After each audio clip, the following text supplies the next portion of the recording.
It had been Chloe, who for over a decade had shed blood, sweat, and tears working a dual-income job alongside her husband, all to afford a single home of their own under the California sky. The spacious, three-bedroom house in a decent suburb was Chloe's pride and her only sanctuary. But that peace was shattered in an instant by a single, outrageous announcement from her husband, Ethan. "It's a good thing our house is so big. With 3 bedrooms, you'll hardly even notice a few more people living here," Ethan said, sprawled out on the sofa, watching TV after coming home from work. Chloe, who had been wiping down the dining table, froze, her dishcloth still. She stared blankly at her husband, a cold dread creeping into a corner of her heart. "What are you talking about? Your mom and your brother? Why would they be moving in here? And for how long?" Chloe asked, her voice trembling. Ethan, annoyed, just yawned and popped open a can of beer. The sharpest of the can opening felt like it was scraping against her raw nerves. "A week, maybe 10 days. Or, until Jessica's postpartum recovery is completely over. Why are you being so sensitive? We're family. You're always so cold," Ethan scoffed, giggling as he casually flipped through the channels with the remote. Chloe looked down at the mountain of boxes stacked in the middle of the living room, a pile that looked more like a full-scale move-in than a short visit. This was by no means a 10-day stay. There were 3 large suitcases and at least half a dozen more boxes. On top of that, a crib, a bottle sterilizer, and a nursing pillow. They looked like they were setting up a permanent residence. "You really think this is for 10 days? Does it make any sense for them to come to our house instead of a postpartum recovery center? You know how meticulous my mom is. She just brought everything she needs to take care of the baby. Why are you so negative about everything? Jessica just wants to recover in peace." "Don't be so petty," Ethan replied dismissively. Chloe fell silent. Just then, her mother-in-law, Barbara, strode into the kitchen with an air of authority, walking as if she were the lady of this house. "Chloe, I need you to clear out the refrigerator. I need space to store all the organic broths and nutritional supplements for Jessica. You can just throw out all your little side dishes. And we need to rearrange the rooms. Jessica and Kevin will be using the master bedroom. If the baby cries, you two won't get any sleep, and it'll be uncomfortable for Jessica, right?" Chloe couldn't believe her ears. The master bedroom was the largest room in the house, a personal space she had painstakingly decorated with love and care. "Barbara, the master bedroom is our room. It's our bed. You want me to give it to my sister-in-law? Then where are we supposed to sleep?" At Chloe's protest, Barbara scowled and clicked her tongue.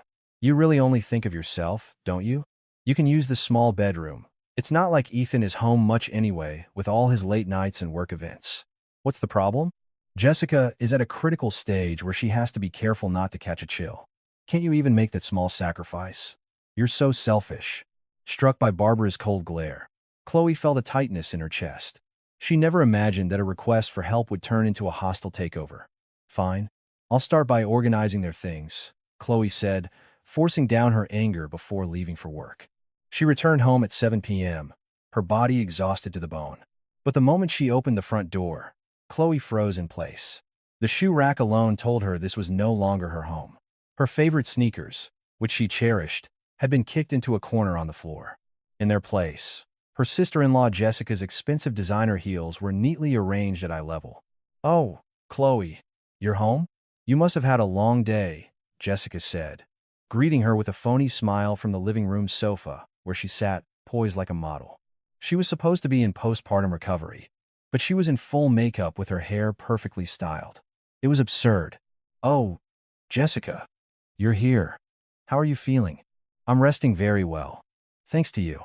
Your mother-in-law won't let me lift a finger.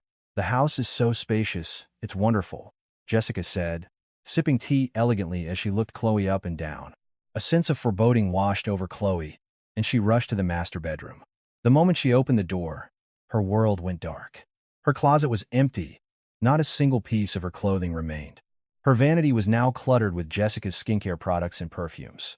"Chloe, I moved all your things to the small bedroom earlier today. Jessica can't be moving around, so I did you the favor. I figured you'd be tired after work, and a good mother-in-law should at least do that much, right?" Barbara said from behind her, her tone dripping with sarcasm. With a trembling hand, Chloe opened the door to the small bedroom. It wasn't a room. It was a storage closet. Her clothes were stuffed into plastic bags and strewn across the floor. Her cosmetics were thrown into a box, some of them shattered. To top it all off, her brother-in-law Kevin's messy briefcase was sitting right in the middle of the bed. It's a bit cramped in there, isn't it, Chloe? But what can you do? We're not as well off.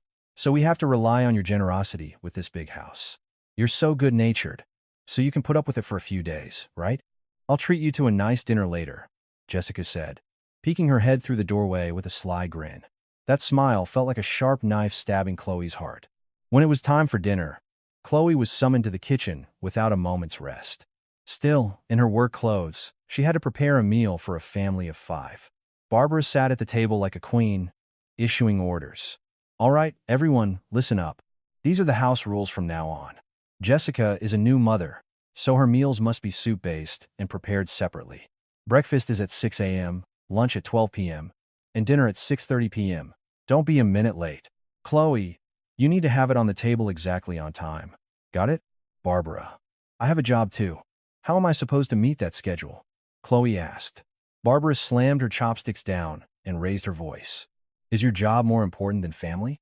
Family comes first. And of course, you'll be doing all the dishes. Jessica can't get her hands wet. The baby's clothes have to be washed separately, by hand. Regular detergent will irritate his skin, so make sure you hand wash everything. Chloe was so flabbergasted she couldn't speak. This wasn't helping with postpartum care. This was hiring an unpaid live-in maid. Beside her, her husband Ethan was gobbling down his food, taking his mother's side. Her brother-in-law Kevin wasn't even pretending to be sympathetic. He was just grinning from ear to ear. Chloe, thank you so much. We're so grateful for your consideration, letting us settle in and be the center of this house for a while. You're the best sister-in-law ever, Kevin said casually as he approached Chloe, who was doing the dishes after dinner. The phrase center of this house sent a shiver down her spine, and she turned her head. The center, Kevin? What do you mean by that? Well, with Mom here and Jessica raising the baby here, for the time being, we'll be living comfortably. Like we're the owners of this house. You're so generous, you'll understand, right? Kevin said, nonchalantly grabbing a piece of fruit from the refrigerator. Chloe gritted her teeth and asked, and just how long is this time being supposed to last? I thought it was a week. Oh, come on, Chloe. A baby can't go outside until he's at least 100 days old. We'll need to stay here for at least 3 months for Jessica to fully recover and for the baby to grow a bit. Mom probably told you a shorter period because she was worried about your reaction, but honestly, it's going to be a while, Kevin said with a smug smirk before disappearing into the living room. Chloe gripped the sink, her body trembling. The sound of the running water sounded like her own weeping. The raw greed of these people, who were trying to swallow her home whole, was laid bare in that moment. But Chloe resolved not to break down here. If they intended to make this house their personal hell, then she would be the one to slam its gates shut herself. From early morning, Chloe stood at the sink, sterilizing a mountain of baby bottles. Hot steam billowed into her face, but the sound of her mother-in-law Barbara's voice from the living room made her heart burn even hotter.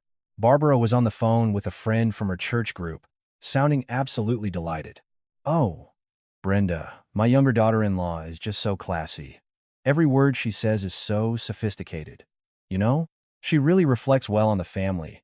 Barbara's laughter-filled voice carried clearly from the living room into the kitchen. Chloe squeezed the rubber-gloved hand she was wearing into a tight fist. Barbara's taunts didn't stop there. My older one? She's diligent, I'll give her that.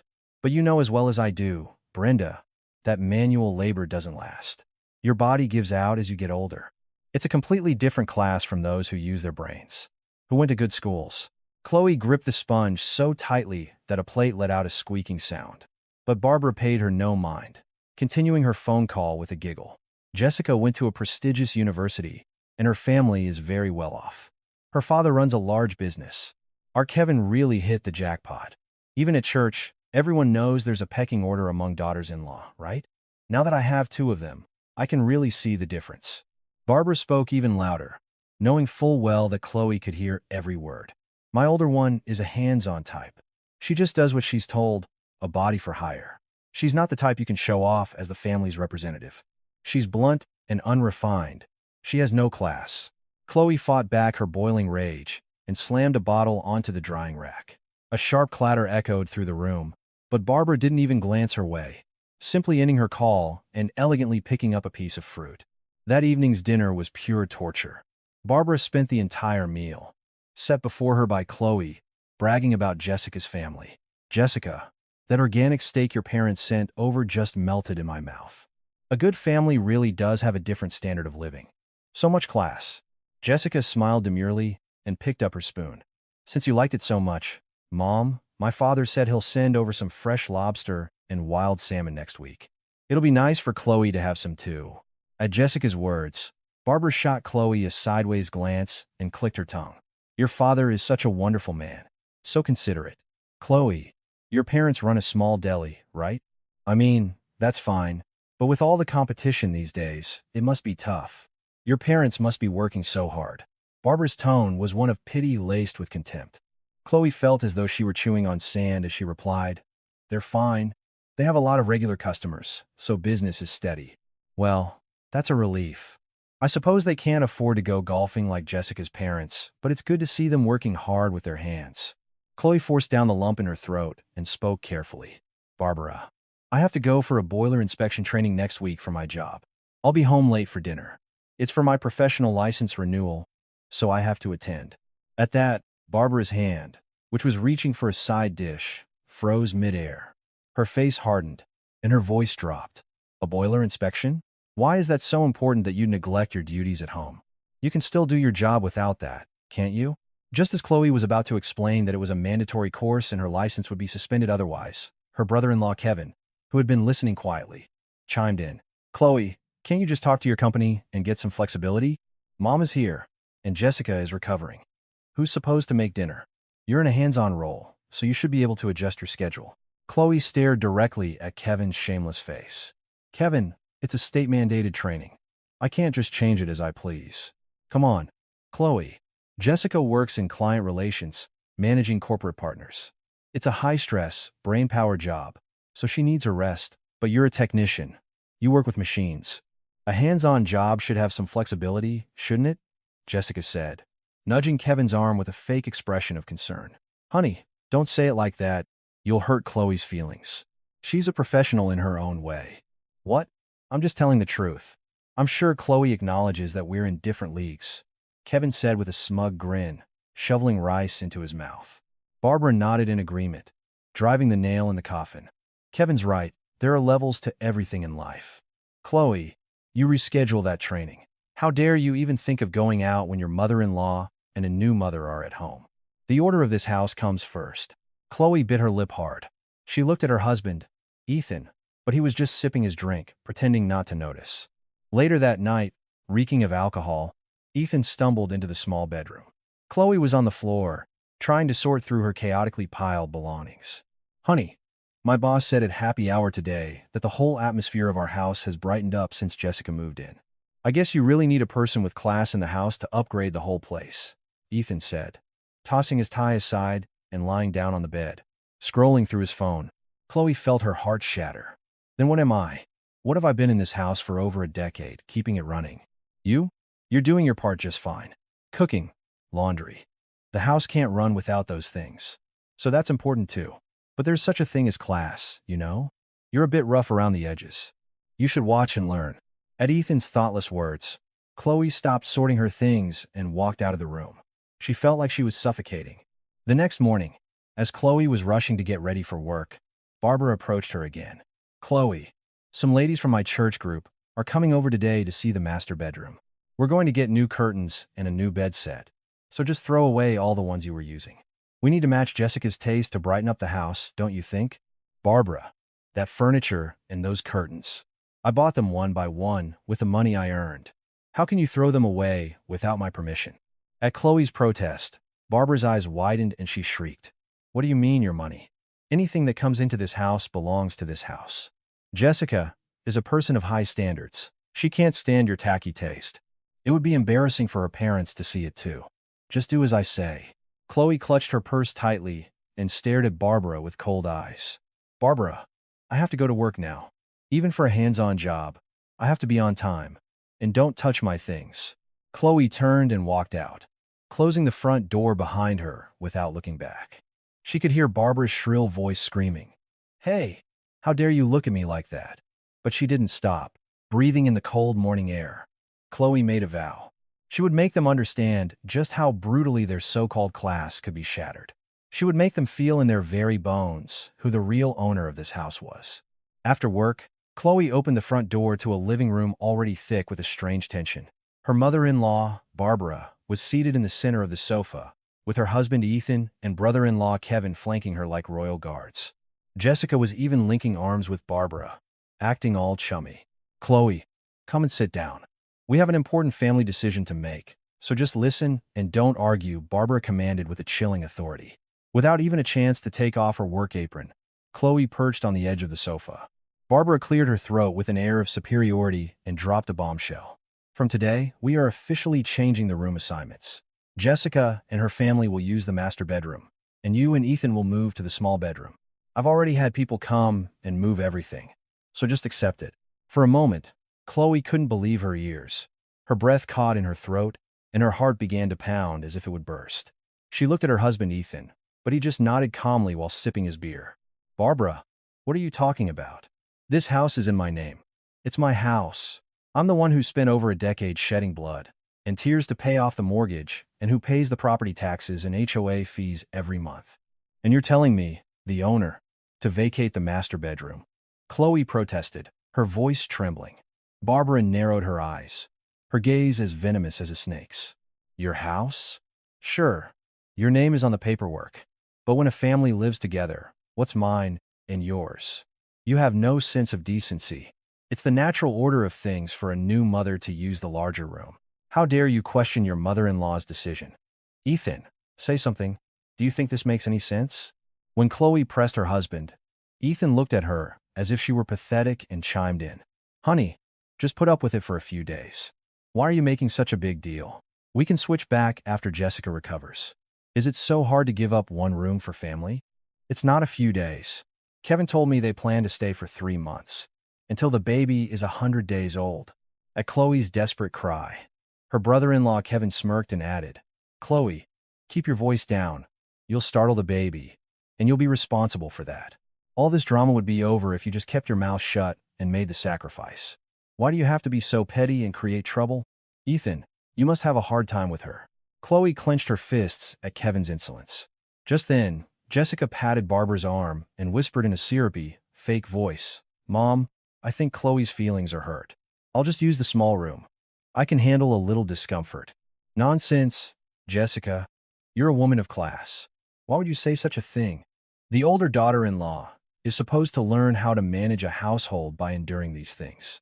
Chloe, some men from my church are coming tomorrow morning to help move the last of the furniture. I expect you to have all your things cleared out by tonight. This is not a request. It's an order." Barbara's firm declaration instantly chilled the atmosphere in the room. Chloe shot up and went to the master bedroom. But the moment she opened the door, she almost collapsed. Her vanity and closet were already empty, and her precious belongings were haphazardly stuffed into black bags, like trash. At 1 a.m., Chloe sat on the cold floor of the small bedroom, sorting through her things. Tears streamed down her face, soaking her clothes. She couldn't understand why she had to be treated this way, why she was being kicked out of her own home. The next morning at 10 a.m., 3 men from Barbara's church arrived. They completely ignored the homeowner, Chloe, and moved with swift efficiency under Barbara's direction. "Oh, Barbara, your daughter-in-law is so blessed to have you, giving her such a spacious master bedroom. These days, young people only assert their own rights and disrespect their mothers-in-law.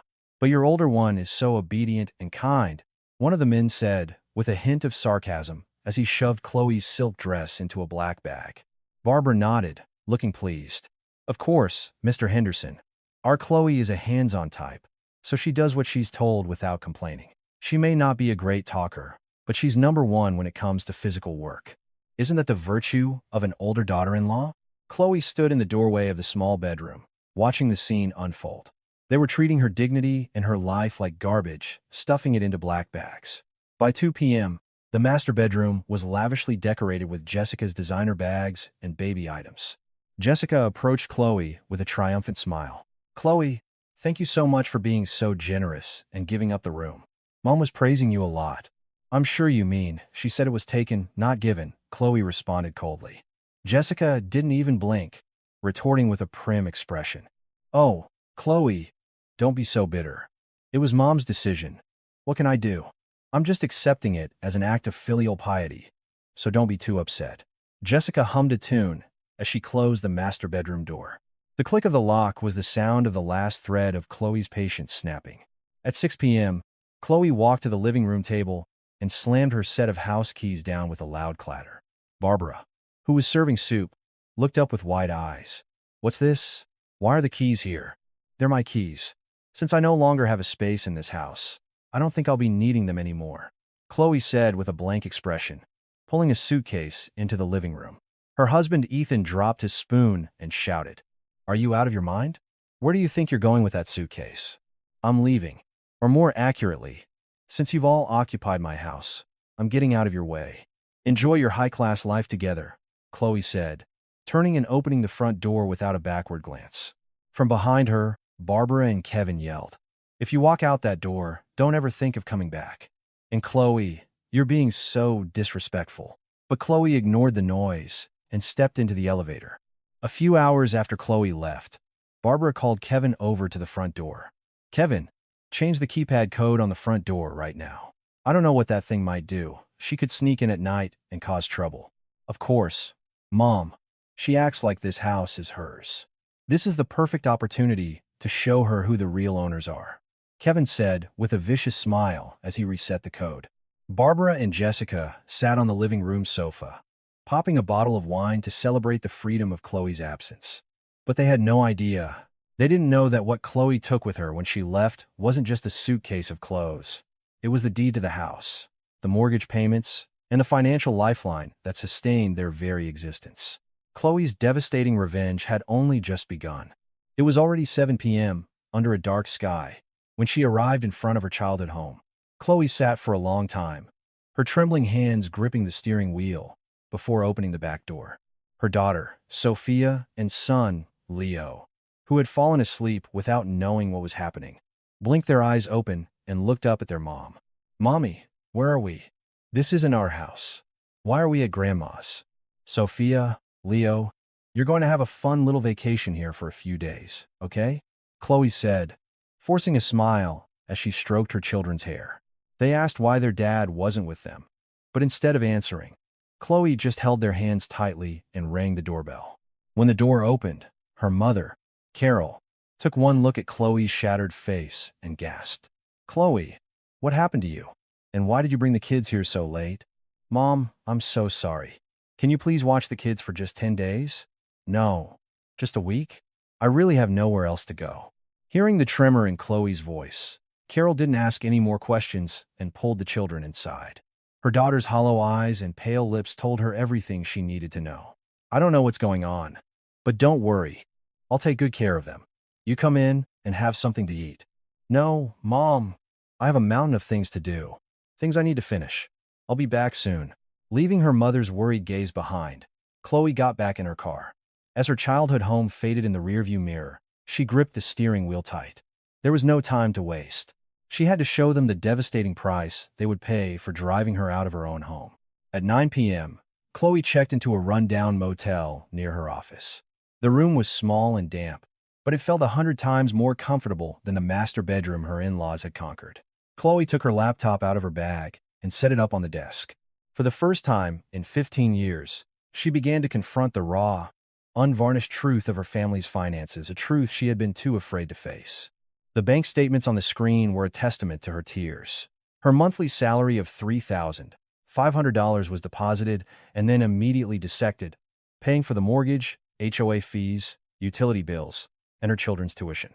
In contrast, her husband Ethan's bank account was a joke. Aside from the occasional pittance he sent for living expenses, it was all spent on bar tabs, golf, and credit card bills. Chloe opened an Excel spreadsheet and began to enter 15 years' worth of numbers one by one. Her fingertips grew ice cold as she punched the calculator, and the numbers filling the screen felt like they were shredding her heart. At 2 a.m., the final totals appeared on the monitor. Chloe's contribution, $280,000. Ethan's contribution, $4,500. $4,500 in 15 years. A bitter laugh escaped Chloe's lips. The amount Ethan had contributed to the household over 15 years was less than what Chloe paid on the mortgage in a single month. And yet, Ethan and his mother acted as if the house were their family estate, yelling and screaming as they kicked her out. Just then, her phone, which she had turned back on, was flooded with text messages. They were all from Ethan. As she read the last one, her eyes turned cold as ice. Change the house code. Mom was worried after you stormed out so dramatically, so she told me to change it. She's just afraid you'll come back in the middle of the night and trash the place or scare Jessica. So try to understand. Don't even think about coming back for a while. With a shaking hand, Chloe screenshotted the message. She saved the file as evidence. 1. Illegal, eviction, and ouster. They had, of their own volition, locked the gates to their own hell. The next morning, Chloe washed her face, put on makeup, and went to a lawyer's office. Unlike the day before, her expression was terrifyingly calm and resolute. In the consultation room, the middle-aged attorney adjusted his glasses and shook his head as he reviewed the files on the USB drive Chloe provided. Miss Collins, is this information accurate? Your husband's financial contribution over 15 years was only $4,500. Yes. The house is solely in my name, and every financial transaction is documented in my bank records. I don't just want a divorce. I want to legally remove those people from my house. The lawyer nodded as he scanned the documents. Since the property is in your name and the contribution disparity is this significant, even if he files for a division of assets, your husband will get almost nothing. In fact, you could countersue for reimbursement of the debts you shouldered. As for evicting them, that is, of course, legally enforceable. Thank you. But I'm not going to kick them out right away.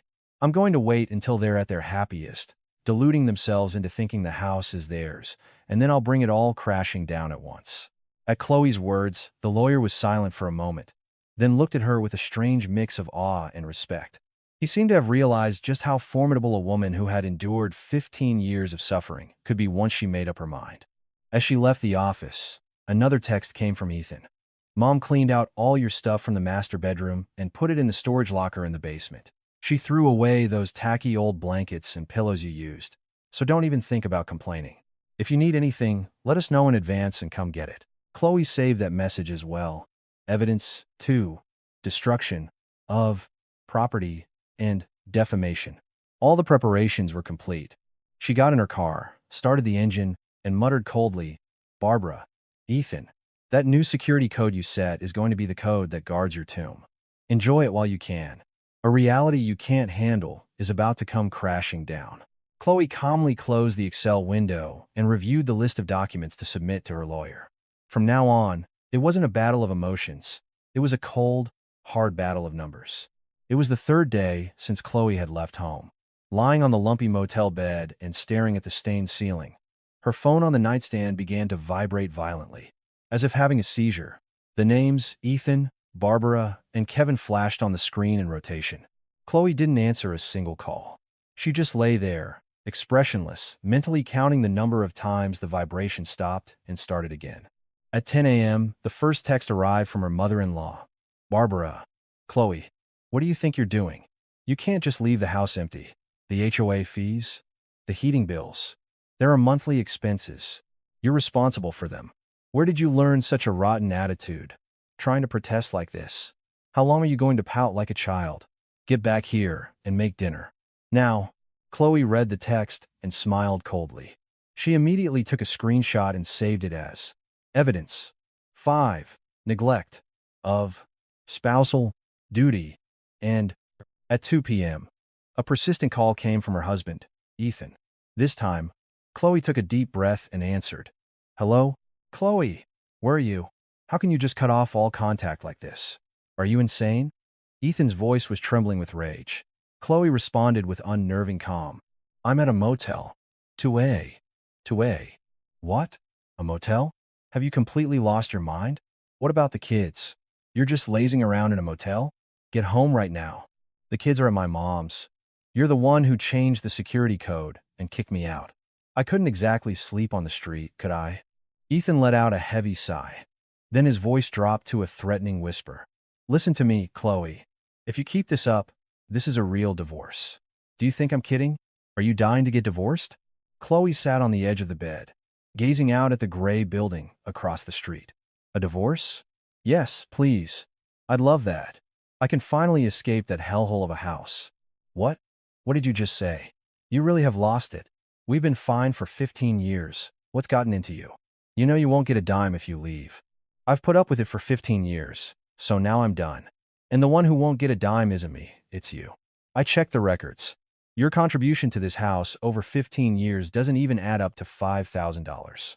I have all 15 years of bank statements, and I'd be happy to present them in court if needed. For a long moment, only the sound of ragged breathing came from the other end of the line. A flustered Ethan, unable to say a word, abruptly hung up.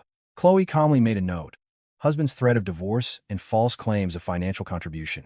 At 4 p.m., a text came from her sister-in-law, Jessica. Chloe, please pick up my calls. My mom and I really didn't mean to hurt your feelings.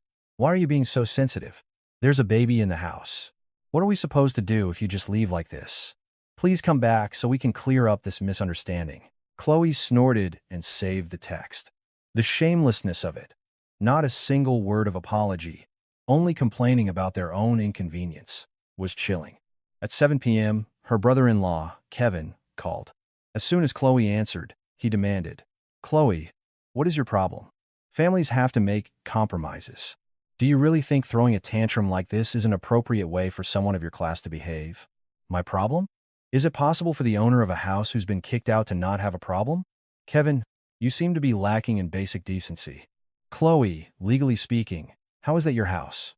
You married my brother. It's marital property. The money you spent on it ultimately came into our family's possession. So what right do you have to claim ownership? Chloe was so stunned she burst out laughing. Marital property? You must not know much about the law. When a property is in my name, and you've made no financial contribution, it's just my property. Your family kept talking about my sister-in-law's background in class, but you seem to have no grasp on reality. You're free to live in your delusion, but the consequences will be very expensive. As soon as Chloe hung up, a long text message arrived from her mother-in-law, Barbara. Chloe, you listen to me. I told everyone at my church group today. I told them my older daughter-in-law defied her mother-in-law and ran away from home. They all think you're crazy. I'll show you exactly what happens when a daughter-in-law abandons her duties. Your reputation is ruined. If you don't want to be publicly shamed, you'll crawl back here by tonight. Chloe shook her head and saved that message as evidence. 12. Defamation and threats. They were trying to socially ostracize her, but she was methodically building a case with evidence of their own outrageous behavior. The next day, a worried call came from Chloe's coworker. Her mother-in-law, Barbara, had even called Chloe's workplace, causing a scene and demanding to know if her runaway daughter-in-law was there. Chloe gritted her teeth. They had completely crossed a line they should never have crossed. That night, at 11 p.m., a final text came from her husband, Ethan. I told Mom not to worry. I said I handled it and that all you have to do is come back. She's relieved now. So, you should stop this and come home. Chloe read the text and let out a chilling laugh. Over 100 missed calls, a flood of threatening messages, and slanderous rumors spread to everyone she knew. Chloe decided it was enough. Barbara. Ethan. It's time to show you exactly who the owner of that house you so confidently believe in is. In the cold motel room, Chloe packed her briefcase. Tomorrow would be the day that the security code they so arrogantly set would become utterly useless. For the first time in 15 years, a cold, triumphant smile spread across Chloe's face. It was the 7th day since Chloe had left. As she lay on the motel bed staring at the ceiling, a text message arrived from the Homeowners Association. Unit 302, HOA dues delinquent. This is a notice that this month's dues of $350 are overdue. If not paid within 3 days, a late fee will be applied. Continued non-payment may result in suspension of utilities and services. Chloe stared at the message. Then, without replying, she flipped her phone face down. It was time for them to personally feel the heavy weight of the life she had been silently carrying all this time. That evening, the house, empty of Chloe, was in utter chaos. The living room floor, usually warm from the underfloor heating, was as cold as ice. The boiler had stopped working. Mom! Mom! What's wrong with the water? It's only cold, Jessica shrieked, running out of the bathroom where she had been trying to take a shower. Barbara rushed in from the kitchen, startled. Jessica, what's wrong? Why is the water? I turned on the shower, and it's like ice water. I need to bathe the baby. What is going on? Why is this house falling apart now that Chloe's gone? Jessica cried, a towel wrapped around her head as she stomped her feet. Barbara hurried to the utility closet and frantically pressed various buttons on the boiler. Ethan, Ethan, what are you doing? Come see why the boiler isn't working. Ethan, who had been lounging on the sofa, got up reluctantly and came to the closet. After tapping a few buttons, he shrugged. I think it's broken. It's not responding at all. Broken? Are you out of your mind? Jessica is in her postpartum period. What are we supposed to do if the boiler is broken? Call the HOA management office right now.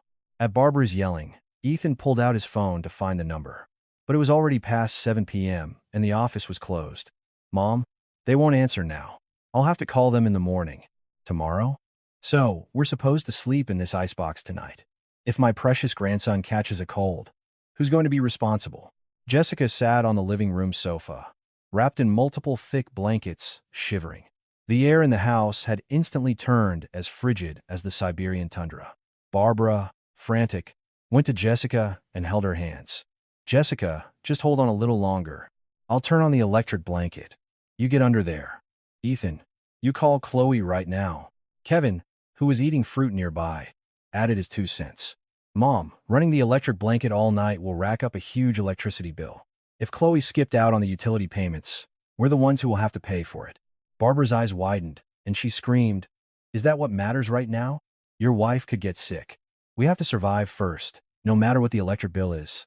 The next morning at 9 a.m. sharp, Ethan called the HOA office. Hello, this is Unit 302. Our boiler isn't working at all. Please send a maintenance technician right away. Ah, Unit 302. For Chloe Collins, correct? Are you the homeowner? No, I'm her husband. The house is freezing. The office staff replied in a very businesslike tone. I'm sorry, sir, but we cannot schedule a maintenance visit unless we speak to the homeowner on record. Due to privacy laws and our own regulations, miss.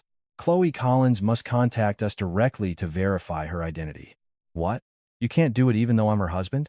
It's our house. Why can't you fix it? The property is legally registered under the name Chloe Collins. We cannot take any action without her authorization. Please have the homeowner contact us. The line went dead. Ethan stared blankly at his phone. Barbara prodded him from the side. What did they say? Are they coming soon? No. They said Chloe has to call herself. They won't do anything unless the registered owner calls. What do they need the owner for just to fix a boiler? Call her right now. Tell her that her mother-in-law and sister-in-law are freezing. Ethan frantically called Chloe, but it went straight to an automated message saying the user was unavailable. He sent texts, and the red receipts showed they were delivered, but no reply came. Chloe, he imagined, was somewhere enjoying a warm cup of coffee, picturing them shivering in the cold. 2 days later, the temperature inside the house had dropped to 50 degrees Fahrenheit. Jessica was practically living under a pile of blankets on the sofa. Mom, I can't take this anymore. I'm just going to my parents' house. The baby has started sneezing. What kind of postpartum recovery is this? It's hell. Jessica, just a little longer. Ethan is still trying to reach her. She'll come around soon. That wicked witch. Just wait until she gets back. I won't let her get away with this, Barbara fumed, throwing her phone on the floor in frustration. Kevin cautiously made a suggestion. Mom, why don't we just call a private repair company? I saw online that you can get a boiler technician to come right away. How much would that cost? With the service fee and parts, we should probably expect to pay around $300. What? $300? Are you crazy? Why should we spend our own money on that? This is Chloe's mess to fix. Why should we pay out of pocket for a problem? Absolutely not. Barbara threw a fit at the thought of spending the money. But Ethan, after checking his wallet, sighed. Mom, all my credit cards are maxed out. I only have a few bucks in cash. I spent it all on Jessica's nutritional supplements last time. You just got paid. How are you already out of money? Kevin, you pay for it. Kevin recoiled, shaking his head.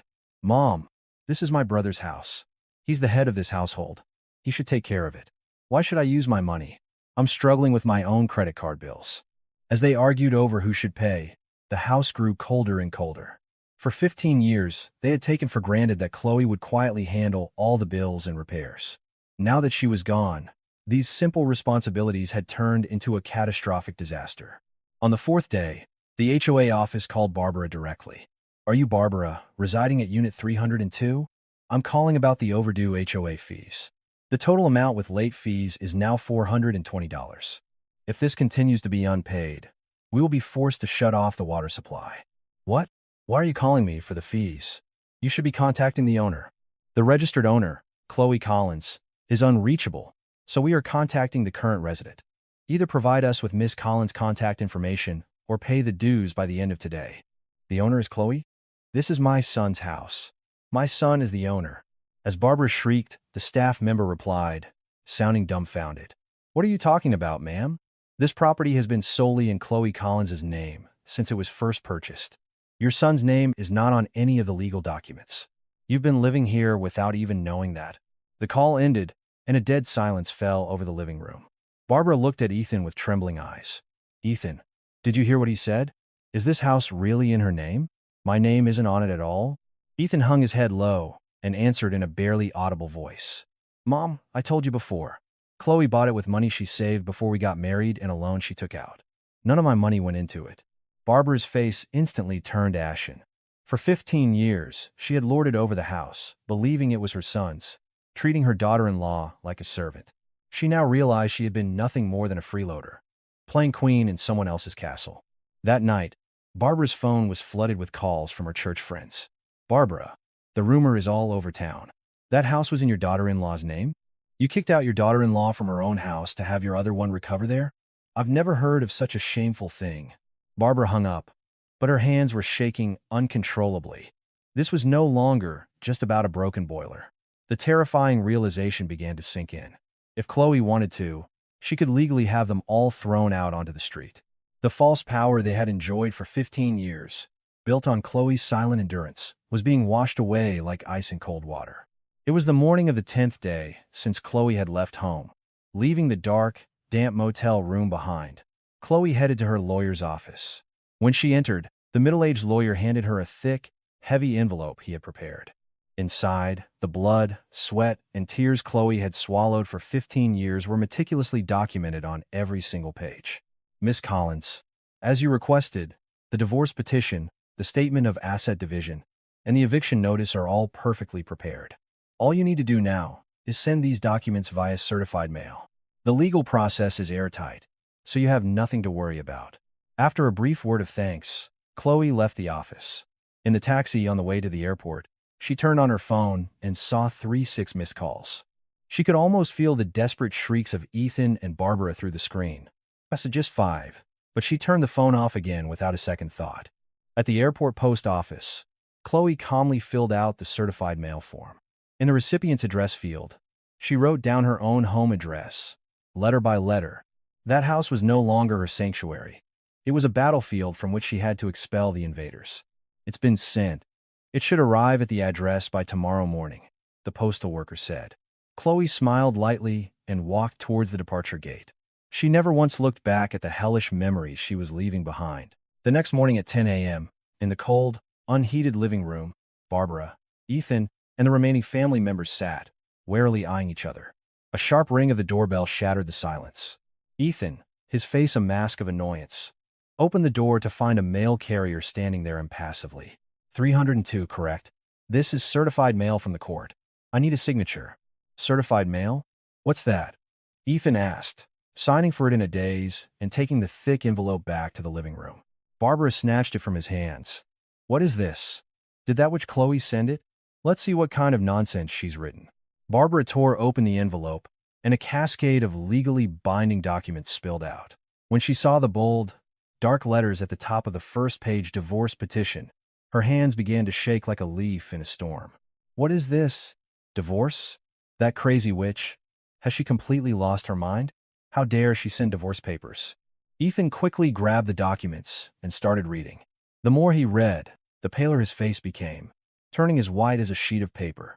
Grounds for divorce: continuous emotional neglect and lack of financial contribution by the spouse. Division of assets. The property in question is the separate property of Chloe Collins, acquired before marriage. The spouse has no claim to its division. Demand for vacancy.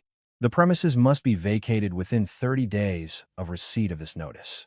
Failure to comply will result in forced eviction and a lawsuit for damages due to unlawful occupation. Ethan staggered and collapsed onto the sofa. His lips trembled as he shouted, "What does this mean? The house wasn't mine? Mom, You said that once we got married, it was all mine. When did I say that? You knew it was in Chloe's name. I just trusted that she wouldn't dare kick out her own husband. Barbara shrieked, pointing a finger at Ethan, shifting the blame. Just then, Jessica, who had been quietly looking over the documents, turned to the second page and muttered coldly, "Mom, look at this." The asset division statement says Chloe's contribution over 15 years was $280,000, and Ethan's was $4,500. It's written right here, plain as day. $4,500? That can't be right. My son worked his fingers to the bone and brought home his paycheck every month. Barbara screamed, but Jessica just looked at her with a scornful gaze. He may have earned a paycheck, but the money he spent on drinking, credit card bills, and personal expenses isn't a contribution to the household. According to these records, the total amount he gave for living expenses over 15 years was $4,500. In other words, he was living like a parasite. At Jessica's venomous words, Ethan couldn't say a thing and just stared at the floor. Kevin snatched the papers, confirmed the bank transaction history, and let out a deep sigh. "Ethan, is this for real? You only contributed $4,500 in 15 years? I moved in here thinking you owned this place. I feel like I've been completely scammed. If this goes to court, you'll lose 100%. With a contribution record like this, how can you possibly get a share of the house?" Barbara shot up and slapped Kevin on the back. "What are you talking about? Once you're married, everything is 50 over 50. I've seen it on TV. If you beg the judge, they'll give you a piece of the house. Mom, get a grip. Chloe bought the house by herself before they got married. If he didn't contribute, it's her separate property. Do you think the law is that simple?" At Kevin's cold analysis, Barbara sank helplessly into her seat. Jessica was already reading the fourth page, the eviction notice, out loud. Vacancy required within 30 days. Failure to comply will result in a petition for a writ of execution from the court and a prejudgment attachment to prevent transfer of possession. She's really serious about this. We're going to get dragged into court too. Jessica tossed the papers onto the dining table and immediately went into the master bedroom to start packing her things. Kevin, flustered, followed her. "Honey, what are you doing? Why are you packing? Isn't it obvious? In 30 days, a bunch of sheriff's deputies are going to show up and throw all our stuff onto the street. Do you want to be humiliated like that?" Chloe is dead serious. Seeing that Ethan only contributed $4,500, she's completely done with him. "We need to get out now before we get entangled in legal trouble." Jessica, cold and composed, continued to fill her suitcase. Left alone in the living room, Barbara, still in denial, called another friend from church. "Brenda, you have to help me. My daughter-in-law sent divorce papers, and she's kicking us out of the house. How can such a wicked woman exist in this world?" But the voice on the other end was not what Barbara expected. "Oh, Barbara, I heard the rumors. But I also heard Chloe had a really tough time. The house is in her name, and she paid off the mortgage by herself, right? And your son only contributed $4,500 in 15 years? Honestly, everyone at church is on Chloe's side. People are saying it's embarrassing how you used to badmouth her. It's a real scandal. Who said that? Who's spreading such vile lies? It's all over the church group chat. The story is completely different from how you told it. Everyone is judging you. You should probably stay away from church for a while. We're all too embarrassed to even look at you." The line went dead. Barbara threw her phone on the floor and screamed. But there was no echo in the empty living room. Ethan picked up the last page of the scattered documents. On it was Chloe's final, cold warning, written in a single sentence. "In 30 days, everything will be settled according to the law. I have no emotions left for you. There are only the facts that you yourselves have proven." Chloe's resolute declaration pierced Ethan's heart like a shard of ice. He finally, viscerally understood how a wife's silent endurance over 15 years could be forged into such a terrifying weapon, and he began to crawl on the floor, utterly broken. On the morning of the 25th day since Chloe had left, a final notice arrived on Ethan's phone. "In 5 days, the eviction will be carried out by law enforcement. All personal belongings must be removed by morning on that day. We will not be responsible for any items lost thereafter. Further communication is unnecessary. Do not reply." It was just 2 sentences.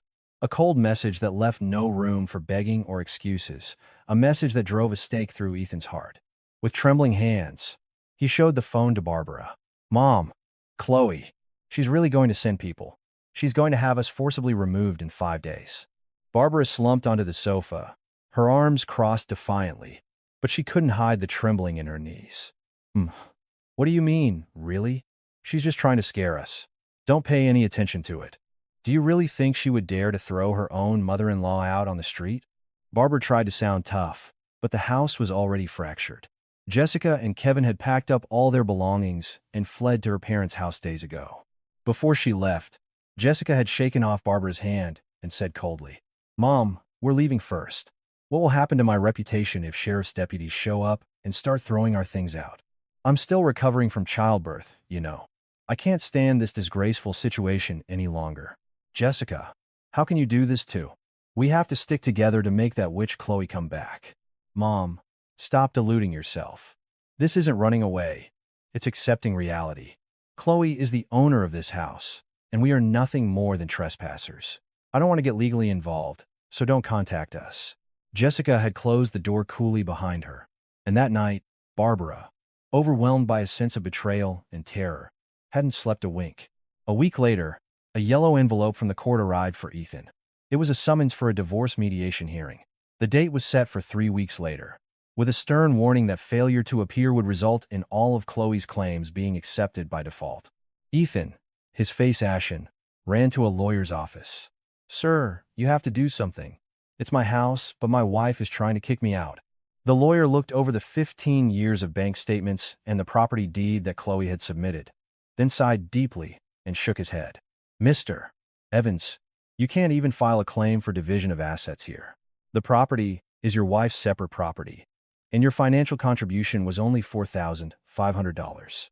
If that's all you contributed in 15 years, the court will see you as a dependent, not as a partner in an economic community. Then can't I at least get alimony? My wife abandoned the home. Quite the opposite. Actually, there is a 100% chance that your wife will countersue you and your mother for emotional distress, trespassing, and destruction of property. In my opinion, your best course of action is to quietly agree to the terms and move out. It's the only way to avoid ending up in even more debt." Ethan's legs gave out as he left the office. He immediately called Barbara, sobbing. "Mom, the lawyer said I'm guaranteed to lose. He said I might even have to pay her damages. What do we do?" "What? So we're supposed to end up on the street?" "Ethan," begged Chloe, "get on your knees and beg her. Please." Barbara's voice was no longer a shrill command, but a desperate, pathetic scream. Ethan mustered the courage to call Chloe. After dozens of attempts, she finally answered. "Hello?" Chloe's voice was so calm, it was chilling. "Chloe, it's me. Please, let's just talk. Okay? I was wrong. I was wrong about everything. There's nothing to talk about. Everything was stated in the documents I sent. Chloe, please, think about my mom. She's getting old. We have nowhere to go. Can't you just give us one more chance? That's your problem. For 15 years, you lived in luxury on my hard-earned money. Did I ever hear a single thank you from any of you? I'm so sorry. I'll never do it again. Just give me one more chance." Chloe was silent for a moment. Then she spoke a cold, hard truth drawn from the depths of her heart. "Sorry comes so easily to you. For 15 years, you were a bystander. No, to be precise, you were an accomplice. When your mother treated me like a servant and belittled me, when your brother looked down on me as just a mechanic, and when your sister-in-law stole my bedroom, you just sat there, drinking your beer and watching. If that's not an accomplice, what is?" Ethan felt as if he had been struck by lightning. He opened his mouth, but no words came out. "Show up for the mediation hearing. If you don't, I will have it all settled cleanly by the book. The day you threw my belongings into black trash bags, my heart was thrown into the trash can with them." The line went dead. Ethan collapsed onto the cold sidewalk and sobbed. Around the same time, the atmosphere at Barbara's church had completely changed. At the ladies' group meeting, Barbara sat down with her usual air of arrogance. "Barbara, is something wrong these days? You look absolutely dreadful," one of the ladies asked with a strange smile. Barbara forced her lips into a smile. "Oh, don't even ask. My older daughter-in-law is going through some kind of teenage rebellion and has run away from home. She's causing me so much stress." At that, another woman, who had always been bullied by Barbara, snapped sharply. "It's not a rebellion. It's independence. I heard Chloe paid off the entire mortgage on that house by herself, and it's in her name.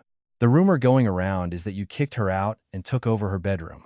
And your son only contributed $4,500 in 15 years? I've never heard of such a deadbeat husband. What? Who's spreading such outrageous lies? My Ethan is such a hardworking man. Stop lying. We all know Chloe has already filed legal documents. While you were going around bad-mouthing her, everyone was laughing behind your back. They said it was pathetic to see someone acting like a queen while living as a guest in someone else's house. Barbara's face burned with shame. She grabbed her purse and fled the meeting. There was no place left for her, not at church, not in the neighborhood. Finally, the morning of the 25th day arrived. The sheriff's deputies arrived at the house. Ethan and Barbara, with hollow eyes, were packing their last few things. Mr. Evans, we are here to execute the eviction order. Please cooperate. At the deputy's firm words, Ethan nodded weakly. Barbara, until the very end, clung to the living room wall, wailing, "What did I do wrong? How dare a daughter-in-law kick out her own mother-in-law like this? You will be punished by God." But no one took her side. The deputies, with practiced efficiency, moved the remaining furniture outside. Ethan and Barbara were pushed out into the hallway with their shabby belongings. With a beep, the code on the front door was changed, and they would never be able to open that door again. A month later, Chloe returned to the U.S. after a long vacation. For the first time in what felt like forever, she used her own key to open her own front door. A clean, empty, sun-drenched living room greeted her. Chloe threw open the windows, letting a cool breeze sweep away the stale, lingering traces of the past. She took out her phone and called her mother. "Mom, I'm home. I've mostly finished unpacking, so I'll come pick up the kids. Thank you for everything. You went through so much. This is your world now. Just be happy with your children." Chloe hung up and sank deep into the empty sofa. It wasn't a spectacular revenge drama, but Chloe had reclaimed her rightful place and had successfully, permanently, quarantined the toxic invaders from her life. For the first time in 15 years, a comfortable, solid smile graced Chloe's lips. "This is the real beginning," she whispered to herself. "In my house, with my kids." Chloe gazed out at the blue sky, her heart finally at peace. The hellish times were over, and a warm spring breeze was finally blowing into her life.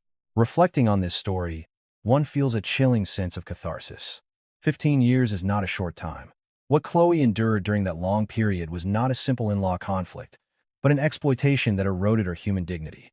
Abuse committed in the name of family often wears the mask of love or duty. But the most important lesson this story teaches us is clear. There must be a firm boundary for goodwill and patience. The moment one person's kindness is mistaken for another's right, the balance of the relationship shatters, inevitably leading to ruin. Chloe's revenge was particularly satisfying because it wasn't an emotional explosion, but a cold, rational counterattack armed with hard facts. Silence is not weakness. The most terrifying form of retaliation is to hold up the mirror of law and principle when your opponent is at their most complacent, showing them their true reflection. We send our heartfelt support to Chloe, who has finally found her rightful place. If this story resonated with you, please take a moment to lend us your fingers. Your subscription and like are the greatest source of strength that allows us to continue sharing these stories. Please also leave a comment telling us where you're watching from and which scene left the biggest impression on you. We read every single one of your stories. We hope to see you again in the next one.